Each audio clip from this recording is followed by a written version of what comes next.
Vozes do Marketing, hoje com uma convidada muito especial, Carolina Mendes, sócia da 2Pro Comunicação. Bem-vinda, viu? Muito obrigada pelo convite. O Vozes do Marketing faz parte de Encontros com o Futuro, uma iniciativa que busca aproximar o setor privado da academia. E a Carolina tem as duas coisas, né? Academia e o setor privado, né? Exatamente, é isso aí. Conta com o apoio da Prime, que é o braço de universidades da ONU, do Pacto Global, da ESPM, das Eurocâmaras, da PwC, do Conselho Regional de Administração de São Paulo e da ABERJ. Eu sou Matthew Schertz, diretor do World Observatory. Carolina, o que faz a 2Pro Comunicação?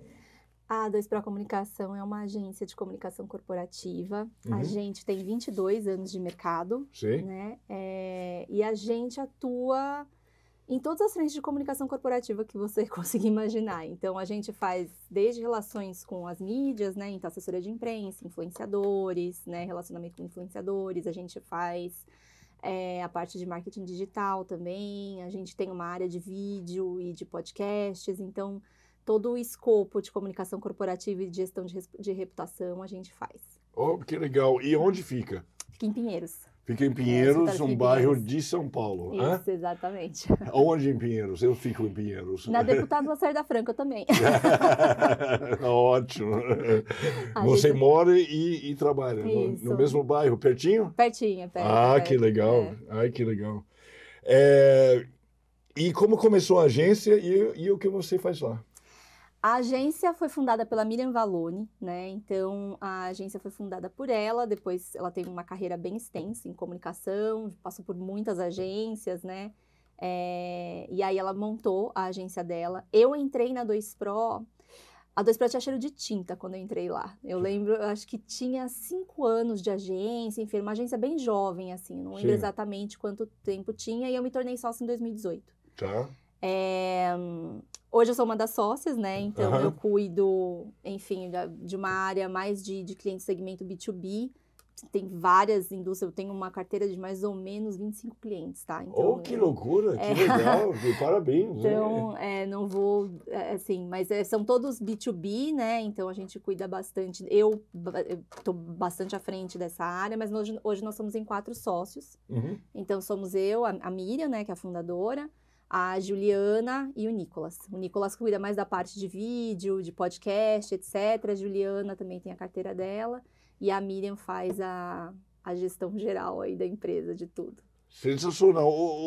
Carolina, qual é o desafio de comunicação de B2B? Assim, como que é diferente e como é que você encara? Eu acho que o grande desafio hoje de PR, né, de relações públicas em geral, né, das agências que cuidam dessa questão de gestão de reputação. Eu acho que o maior desafio hoje é a gente conseguir linkar o nosso trabalho com vendas diretas. Essa é uma demanda grande do mercado hoje, porque com a questão digital, IA e tudo que está acontecendo, eu acho que a maior demanda é como que você mensura a performance de reputação, porque reputação é um ativo intangível. E você, em geral, sente os efeitos reputacionais no médio e longo prazo. Mas existe uma demanda de mensuração, né, dos próprios KPIs, enfim, de como que você vai linkar uma coisa na outra. E eu acho que existe primeiro, uma falta de entendimento, às vezes, de algumas empresas que não têm uma cultura de comunicação tão sólida.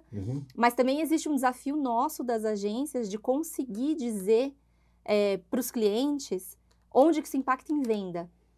E eu acho que esse é um grande gap. Tá todo mundo tentando descobrir qual é essa mina de ouro. Tem um monte de empresa já tentando fazer isso. Porque IA, porque, enfim, aplicando várias tecnologias, etc. Mas ninguém chegou numa fórmula absolutamente concreta de como que você linka um ativo reputacional. Quanto vale você no valor econômico? Quanto se impactou nas suas vendas? Sim. Então, eu acho que esse é o imenso desafio aí de todo mundo, né? E eu acho que está todo mundo um pouco tentando construir isso. Como é que você vai provar quanto que vale aquela menção ali, quanto que vale essa gestão de reputação, quanto é que vale uma ação reputacional bem feita em termos de vendas, né? Em capacidade de vendas, o quanto que isso vai te colocar na frente da sua concorrência, de que forma. Então, eu acho que esse é o maior desafio hoje. Só explica para gente o que é KPI. São os pontos que você estabelece para mensurar uma ação, né? Então, quando você... Se deu certo ou não. Isso, se deu certo ou não. Então, como é que você vai mensurar se aquela ação deu certo ou não? Então, você, em geral, estabelece isso antes, né? Você faz um planejamento, estabelece antes o que você espera daquilo para você conseguir mensurar depois, né? Mas na nossa área, né? Porque quando você está falando de reputação, a nossa área é a gente vai... Como é que você mede reputação? Existem índices, claro, né? Tem índices, tem várias empresas formulando esses índices de como que você aparece na imprensa, ou como você aparece em redes sociais, se as suas mensagens-chave estão sendo passadas para frente ou não. Então, esses índices, eles existem, estão ficando cada vez mais robustos. Mas essa solução de você dizer, na hora que você senta numa mesa de negociação, seja qualquer mesa, né? O quanto que impactou todas essas ações que você fez ao longo de 1, 2, 3 anos, o quanto que isso vai impactar ali, se alguém, né, na hora de alguém decidir comprar ou não aquilo que você está vendendo. Sim, então, no chamado bottom line, nas vendas mesmo. Exatamente. Então, quando você está falando sobre digital, quando você está falando uma campanha de performance, então, isso é mais claro, porque, estou fazendo aqui uma campanha de performance, tem um funil, vou usar aqui esse funil e etc. E ali no final alguém clicou no meu link e comprou alguma coisa minha. Então, você sabe exatamente, né? Você consegue mostrar. Exatamente. Então, eu vendi tanto, eu investi tanto, dá para mostrar numa coisa de performance. Foram tantos links que foram até o site, X número disso se converteu em venda. Exato. Só que não é uma equação tão exata, né? Porque você tem essa coisa de conversão, mas qual é o impacto da sua marca para uma pessoa clicar no seu link? Nada disso é contabilizado, né? Nessa conta da performance. São duas coisas que têm que andar juntas, né? Marca e performance. Então, eu acho que hoje esse é o grande desafio que a gente tem. Isso qualquer agência é esse. Como é que você mostra o quanto você vendeu? Mas, no fundo, a questão, não faz sentido para mim que seja esse o desafio, eu não sabia, mas faz todo sentido. Ao mesmo tempo, você está tentando dar um valor em dinheiro para reputação, no fim, né? E eu não sei se isso é possível. Será? Olha, não é possível. Essa é a minha opinião, tá? Sim, então, a sua opinião, que é intangível mesmo. É totalmente intangível. Totalmente, assim. Então não é... É porque você consegue tangibilizar, dá para tangibilizar, né? Quando você entra numa... Quando você tem, por exemplo, uma marca que já é reconhecida, mas que você puder... Toyota é bem visto, em geral, eu acho. Quer dizer, é uma marca que as pessoas confiam. As pessoas faz bons carros. Exato. E aí, quando você pensa, né, nos ativos reputacionais, então é confiável, não quebra, né, dura. Sim, então, você vai pensar, né? Então, quanto essas mensagens são colocadas? Eu acho que elas são muito bem colocadas, porque eu e você estamos aqui, né, discutindo isso. E concordando sem dificuldade sobre isso. Isso, exatamente. Então, você tem mensagens bem colocadas, né? Sim. Agora, o cara vai comprar um BYD. Isso. Porque é totalmente elétrico, então, e não é um Toyota, então como é que faz? Exatamente. Então, como é que você faz, né, esse cruzamento, né, de quem que é o cliente do quê, como é que você atinge esse outro cliente da BYD. Então, tudo isso são coisas que tem a ver com a gestão da sua reputação, né? Tem a ver com esses ativos intangíveis. Então, é difícil colocar, porque eu acho que é totalmente... Não é mensurável, mas o valor disso, ele é, assim... É mensurável? A gente consegue mensurar. Você consegue mensurar quando você coloca esses índices, né? Então, você fala, eu vou planejar isso daqui ao longo de X anos e o resultado que eu espero é tal. Então, você consegue mensurar a partir daquele resultado que você planejou, se você alcançou ou não alcançou. Isso é mensurável. Mas os objetivos que você colocou... Fica numa coisa do intangível. Eu acho que esse que é o grande desafio hoje do mercado de agências, né, quando a gente está falando de agências, é a gente conseguir tangibilizar isso para os clientes, deixar isso bem tangível. Sim. Né, porque existe essa demanda até dos boards, das empresas, né, enfim, é sempre muito como que a gente faz esse cálculo, né. E existem cálculos, né, tem a centimetragem, que é todo mundo usa, né, que não é exatamente tão bom quanto, mas que dá alguma mensuração, porque a centimetragem, ela te fala, por exemplo, eu consegui um espaço lá para o Matthew falar no valor econômico. Então, eu consegui uma página de valor econômico. Aí eu vou pegar lá na Isso tabela. conta bastante. Uma Isso. página, valor econômico, dá. É bastante. Então, aí eu vou lá pegar na tabela deles, quanto custa, se você fosse fazer uma publicidade, pagar para estar ali, né? Quanto custa aquilo? Sei lá, custa tanto. 50 mil reais. 50 mil reais. Então custa 50 mil reais. E aí eu consegui o Matthew no valor econômico. Isso não acontece, né? Difícil, mas vamos falar que eu consegui 3 vezes no mês, entendeu? Você sabe, 3 vezes no mês. Isso nem empregado eu consigo. Nem acontece, mas enfim. Do valor econômico. Exato, vamos dar esse, né? Vamos dar. Aí, 3 vezes falou lá. Então, 150 mil reais. Aí eu vou dizer que vale 150 mil reais. Tá. Para você ter uma ordem de grandeza, né? Então, Sim. isso serve para ter uma ordem de grandeza. Mas vale 150 mil reais? Vale mais. Na minha opinião, vale bem mais. É? Eu ia falar o menos. Mas não, aí, vale mais? muito mais. Por quê? Porque isso é uma... o fato de alguém falar bem de você... porque uma coisa é você falar bem de você mesmo, quando você paga. Você paga lá um anúncio e fala bem de você mesmo, Sim. né? Não estou tirando o valor do anúncio. O anúncio ele é muito importante, Sim. né? Você, né, ter essa publicidade é super importante. Não estou dizendo que não é. Mas aí você vai lá e fala bem de você mesmo, fala aquilo que você quer falar. Outra coisa diferente é alguém que tem uma autoridade falar bem de você, nas palavras dele. Né? Então, esse valor de alguém falar bem de você, ele é totalmente mensurável, assim. Para mim, né, na minha experiência aí, enfim, 20 anos de experiência, Sim. eu acho... Você tem 20 anos de experiência? Eu tenho 20 anos de experiência. Você começou com quantos? Com 20 anos. Então, assim, quando a gente coloca dessa forma, né? Sei. Então, a gente está falando que vale mais. Se você colocar isso numa linha do tempo, vale muito mais. Sei. Se você colocar mensagens igual a Toyota, né? Não é só PR, obviamente, né? Tem uma máquina geral ali para dizer que a Toyota é isso. Mas se você colocar aí, né? A gente estava falando aqui sobre a Toyota. Sim. Quanto vale eu e você nesse podcast falarmos exatamente o que a Toyota quer que a gente fale? Tá. Entende? Isso é um trabalho de muitos anos, e isso vale muito. Entendi. Então, Um acúmulo de informações. Exatamente. Sei. Então, eu acho que vale mais. Na minha opinião, vale mais. Sei, que interessante. Quais são os desafios mesmo Então, o grande desafio é mensuração. Eu acredito que sim. Sei. Na minha opinião, E isso no B2B? Ou em tudo? Eu acho que em tudo. Eu acho que em tudo. B2B tem desafios particulares ou não? O B2B, ele tem desafios particulares, porque a venda B2B ela é diferente da venda B2C. Né? Quando a gente está falando de venda para consumidor, é um tipo de venda, né? E aí tem alguns ativos que o consumidor busca, tem algumas coisas que ele vai buscar ali.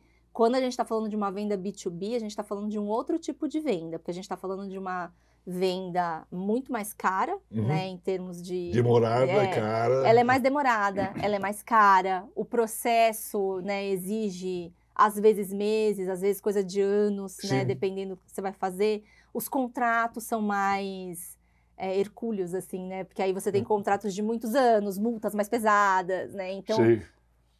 A negociação, ela é mais complexa, né? Então, a venda B2B é uma venda um pouco mais complexa do que a venda B2C, assim. Então, tem suas particularidades. Carolina, você tem... vamos falar de você um pouco, da sua vida, da sua carreira. Você tem, pelo que eu estou vendo, mestrado em divulgação científica e cultural. Isso. E é doutoranda em política científica e tecnologia, na Unicamp, é isso? Exatamente. É a mesma área? É outra área? Olha, no mestrado era a mesma área, uma área bem parecida, assim, né? Porque eu fiz o meu mestrado em divulgação científica e cultural, mas o tema dele foi em análise do discurso, então tinha bastante a ver com comunicação, enfim, com essas... Como se comunica, como se fala, como se apresenta. Exatamente. Eu tinha algumas reflexões sobre comunicação, sobre marca, né? Era uma dissertação, enfim. E o doutorado já é bem mais distante, assim, né? Tem algumas coisas até que eu tô aplicando do doutorado, eu tô coordenando, eu sou subcoordenadora, na verdade, coordenadora é a Madelon Piana do grupo inteiro, mas eu tô fazendo uma subcoordenação de um grupo de inovação dentro da Abracom, que é a Agência Brasileira das Agências de Comunicação, né? Associação Brasileira das Agências de Comunicação. E dentro desse grupo eu tô aplicando algumas coisas do doutorado. Então nunca né? Conhecimento não se perde. Mas Sim. o doutorado, ele é bem diferente, assim, do que eu faço em comunicação. Ele Sim. tem muito mais a ver com inovação, enfim, tem a ver... Porque a minha tese é sobre as edtechs, né? Sobre o ecossistema de startups de educação aqui no Brasil. Que interessante. Então fica um pouco distante, assim. Mas aí a gente, lá, por exemplo, na Bracom, a gente começou a falar sobre PR Techs, né? Que são as startups de PR. E aí eu tô aplicando algumas coisas do doutorado, Então as coisas não se perdem muito. O que é um startup de PR Tech? Conta o que é isso, eu nem Olha, sei. a gente, é complexo falar agora, porque a gente ainda está definindo isso no âmbito, né, desse grupo de trabalho. Porque uma startup, ela, assim, né, na definição geral, né, sabemos, ela tem a base tecnológica e escala. Então, assim, a gente está querendo olhar isso para dentro de PR também, que já estão aparecendo, né, algumas startups, já existem, né, algumas empresas que são de base tecnológica e escalaram bem rápido. Então, a gente está fazendo algumas diferenciações ali, né, do que é uma PR Tech, do que não é, enfim. Mas existem exemplos lá fora já? Existem vários exemplos. E o que elas fazem? Olha, as PR Techs que eu tô vendo, né, e falando por mim, assim, sem falar da Abracom, né, mas as PR Techs que eu tô vendo, o que elas trabalham mais, o que mais elas fazem, elas trabalham bastante com essa questão da mensuração mesmo. Então, então elas aparecem com tecnologias, com IA aplicada, com uma série de coisas ali que elas conseguem aplicar para mensurar os resultados em comunicação. E aí tem vários índices, né? E aí cada uma faz o seu. Então tem várias que fazem isso, né? Essa inteligência de mensagem-chave, né? Então dá uma inteligência ali para os dados que vêm da comunicação, né? Sim. E eu acho que a ideia dessas PR Techs é apoiar essas decisões de comunicação com dados. Então, que interessante. Então, nossa, toda uma área de inteligência artificial para isso. Exatamente, é isso. E você é professora também? Eu sou professora de pós-graduação, professora convidada, né? De algumas universidades, então eu vou Da SPM, inclusive? Não, da SPM não. SPM não. Eu sou atualmente da Belas Artes, Sim. Mas eu já dei aula no Mackenzie, enfim, já dei aula em algumas outras também. Sim. No IED, né? Já dei em algumas outras universidades. Sim. O Carolina, só para deixar claro, o que uma agência de comunicação tem a ver com marketing? Olha, eu acho que a agência de comunicação, ela entra dentro de uma coisa bem complexa que é o marketing, né? Sim. O marketing, ele não é uma coisa só. E eu acho que, quando você olha para dentro das empresas, cada empresa vê o marketing de um jeito. Tem empresas que têm marketing, áreas de marketing, ou que o marketing conversa com tudo, que são absolutamente robustas, né? E tem empresa que vai olhar para o marketing como eventos, enfim, né? Coisas mais espaçadas, assim. Eu acho que a agência de comunicação corporativa, né, a agência de relações públicas, ela entra dentro desse composto do marketing, né, para compor o que é a reputação. Então, a gestão da reputação especificamente. Perfeito. Se você pudesse, ou você pode, mas você dá umas dicas para quem está entrando na carreira de PR ou RP. Já virou PR? PR. Eu falo PR porque todo mundo fala, mas é RP, né? Eu sou do tempo de RP ainda. Quem está estudando relações públicas hoje? Começando. Olha, eu acho que a primeira coisa que eu diria... Eu falei isso até para uma pessoa recentemente também, uma pessoa que está pensando em entrar na faculdade de RP, né? Eu acho que para você trabalhar, para você ser RP, a primeira coisa que você tem que gostar, e isso é fundamental, que você vai fazer isso o resto da vida, é gostar de gente. Isso é muito fundamental. Então, porque você vai lidar com todo tipo de gente que você imaginar, gente que você gosta muito, gente que você não tem tanta afinidade, e vai ser todo tipo de gente a sua carreira inteira. Então, você precisa gostar de gente. Ser uma pessoa razoavelmente empática, né? Saber ouvir. Eu acho que essas coisas são bem fundamentais, assim, para trabalhar nessa área. O resto você vai testando ali, né, no mercado. Mas essas coisas de você saber ouvir, de você saber se colocar num lugar mais de bastidor, às vezes, para ouvir o outro, né? Fazer esse exercício de autoridade, gostar de pessoas em geral e gostar de interagir com pessoas é muito importante, porque você vai interagir com pessoas o dia inteiro pro resto da vida. Então, isso é fundamental. Muito bom, muito obrigado, viu, Carolina? Obrigada a vocês, mestre. Obrigada, gente.